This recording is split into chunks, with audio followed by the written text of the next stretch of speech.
Conscious.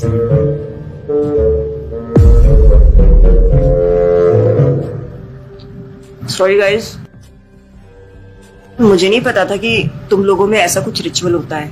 हाँ, pray तो करना चाहिए। हम हमेशा खाने से पहले अल्लाह ताला से प्रे करते हैं। यस, रिचुअल नहीं स्पिरिचुअल। हम ही पहले भगवान को भोग ऑफर करते हैं और उसके बाद प्रे करके खाते हैं।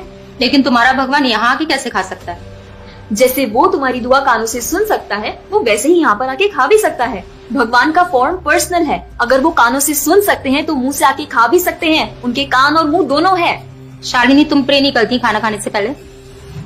नहीं, लेकिन मेरे चाचा ने एक बार कहा था कि हमको वो गॉड ऑफ फूड को और फार्मर्स को थैंक यू बोलना चाहिए। You mean Annapurna Devi? What? God of food. Yes, हमें उन्हें थैंक करना चाहिए और साथ में फार्मर्स को भी। But I believe in watering the roots. देखो, हम हमेशा क्रिएशन को तो अप्रिशिएट करते ही हैं, लेकिन हम क्रिएटर को ना अप्रिशिएट करना भूल जाते हैं। अभी सोचो, पानी ना हो, हवा ना हो, उपजाऊ मिट्टी या धरती माँ ना हो, तो फार्मर क्या कर लेगा? So I believe that we should be thanking the Creator, the Lord, who is providing us with all the basic necessities. Point. अब तुम किस किस को थैंक करेगा? वैसे भी तुम्हारे 33 करोड़ तो देवी देवता है। बताओ, किस किस को थैंक करेगा तुम? और शांति, तुम बताओ, तुम किस गॉड को मानता है? मैं ऐसे किसी गॉड को नहीं मानती, लेकिन I think Shiva is a big god. See, I am very sorry, but आपने अपने वो बड़े भगवान का स्टोरी तो सुना होगा ना, जहाँ वो अपनी मरी हुई वाइफ को शोल्डर पर लेकर पूरे इंडिया का चक्कर लगा रहा है। अब तुम मुझे बताओ, जो गॉड अपनी वाइफ के मरने पे ऐसे कॉमन मैन की तरह रोता है, वो गॉड हो सकता है क्या? अच्छा, may be, I don't know much about this story, but he is very famous and north में तो राम जी भी बहुत फेमस है ना। उनका स्टोरी तो तुमको पता होगा ना, सबको पता है। उनकी वाइफ को रावण ले गया था। हाँ, पता है। अब तुम मुझे बताओ, वो गॉड है? वो अपनी वाइफ को भी अकेला नहीं बचा के ला सकता।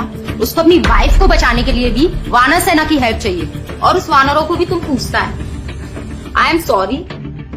और गीता, तुम कृष्ण को मानती हो, और वो तो हर लड़की के साथ रासलीला करते रहते थे। ऐसा कैसा कैरेक्टर है गॉड का जिसे हर लड़की से प्यार हो जाता है? और वो खुद डर के अपना जन्मस्थान छोड़कर चले गए थे। गॉड को कभी डर लगता है क्या? और जिसे खुद डर लग रहा है, वो तुम लोग की हेल्प कैसे करेगा? शिट यार, this is so complicated and confusing. It is confusing because you are following the wrong path. It is very beautiful and sacred. I will show you the right path. Enough, Asifa. I know what you're trying to do. And Shalini, कुछ भी confusing नहीं है। You know what the problem is कि तुझे पता ही नहीं है, क्योंकि तूने आज तक शास्त्र ही नहीं पढ़े हैं। तो पता कैसे चलेगा कि क्या सही है और क्या गलत? जन्म कर्म च मे दिव्यम एवं योवेति तत्वतः त्यक्त्वा देहम पुनर्जन्म नैति मामेति सो अर्जुना। भगवान की लीलाओं को समझना इतना आसान नहीं है। उसके लिए शास्त्रों का अध्ययन करना पड़ता है, और वो भी एक प्रामाणिक गुरु के अंडर रह के उनकी शरण लेके। अब अगर तुमने शास्त्र पढ़े होते तो तुमको ये पता होता कि शिव जी ने जो इमोशंस उसमें दिखाए थे वो शोक नहीं, विरह था। विरह विरह दोनों सेम नहीं होते क्या? Let's start from the basics. शोक इज मटेरियल एंड विरह इज स्पिरिचुअल। शोक ना दुख की अनुभूति कराता है, whereas जो विरह है उसमें जो सेपरेशन की फीलिंग होती है ना, वो सुख का अनुभव कराती है। भगवान भगवत गीता में ना शोक करने वाले व्यक्ति को मूर्ख बताते हैं। गतासुम अगतासुमश्च नानु शोचन्ति पंडिता, a wise man never laments for the living not for the dead. Bhagavad Gita chapter 2 text 11। अपनों की मौत पे आंसू बहाना शोक है, लेकिन वही रामायण देखते देखते जो आंसू निकले ना, वो विरह है। विरह, और ऐसे विरह से हमारा भगवान के प्रति प्रेम बढ़ता है। तो जिस तरह से शिव जी ने विरह को दिखाया था, उसी तरह राम जी भी सीता मैया के जाने के बाद विरह में भटकते हुए रो रहे हैं। और यही नहीं, सीता देवी इतनी प्योर है ना कि उन्हें राम जी के अलावा कोई टच भी नहीं कर सकता था।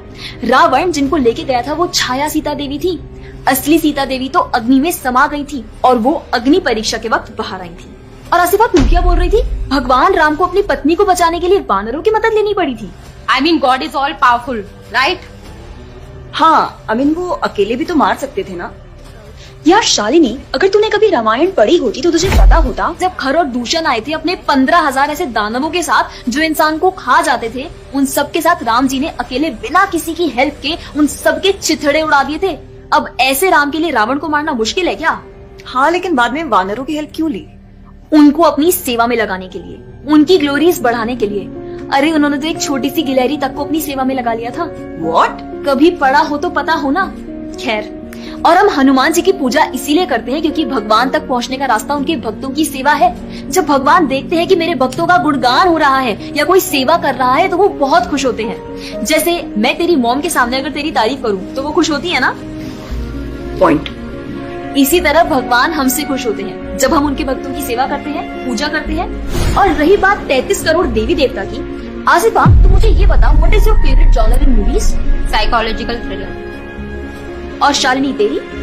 Romantic and comedy. एग्जैक्टली। जैसे हर किसी का अपने नेचर के अकॉर्डिंग फेवरेट जॉनर होता है, वैसे ही भगवान ने हर किसी के नेचर के अकॉर्डिंग व्यक्ति के लिए उसके नेचर के अनुसार वेद और पुराण दिए हैं। और उन्हीं पुराणों को फॉलो करके लोग अपनी देवी देवता की तरफ अट्रैक्ट होते हैं। और ये सभी देवी देवता भगवान की ही सेवा कर रहे हैं।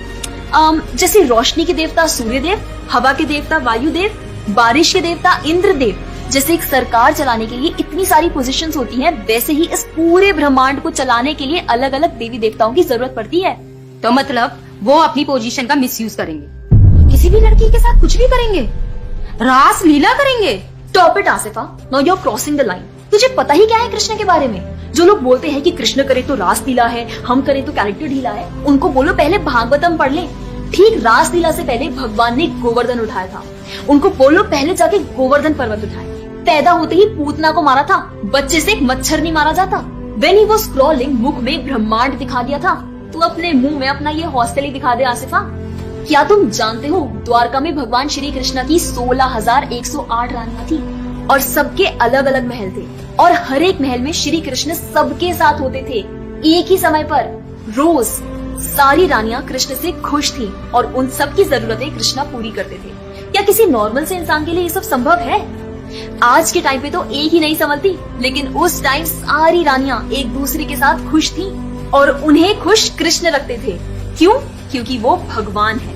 और रही बात ब्रज की गोपियों के साथ रास लीला करने की, तो इतना जान लो कि रास लीला के टाइम पर करोड़ों गोपियां थी और कृष्ण पूरे टाइम हर एक गोपी के साथ मौजूद थे और उनके साथ डांस कर रहे थे एक टाइम पे करोड़ों गोपियों के साथ। ये सब बहुत डीप लीला है और ये सब तभी पता चलेगी जब साधुओं के संग में रह के शास्त्रों को पढ़ा जाएगा। हवा में तीर चलाने से या सुनी सुनाई बातों पर यकीन करने से कुछ नहीं होने वाला।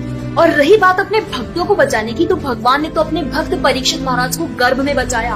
5 साल के प्रहलाद महाराज के लिए नरसिंह अवतार लेकर आए और उनको बचाया। यहाँ तक कि वो अपने गुरुदेव सांदीपनी मुनि के बेटे को मरने के बाद वापस लाए और उनको जिंदा किया। आई एम रियली इम्प्रेस्ड यार। हिंदू होते हुए भी मुझे फैक्ट्स पता ही नहीं थे। मेरे पेरेंट्स ने मुझे कभी इन सब चीजों के बारे में बताया ही नहीं। हाँ, पेरेंट्स की तो गलती है, लेकिन हम भी तो वही कर रहे हैं जो उन्होंने किया। We are not learning about our culture, not reading Ramayan, Mahabharat और भगवत गीता।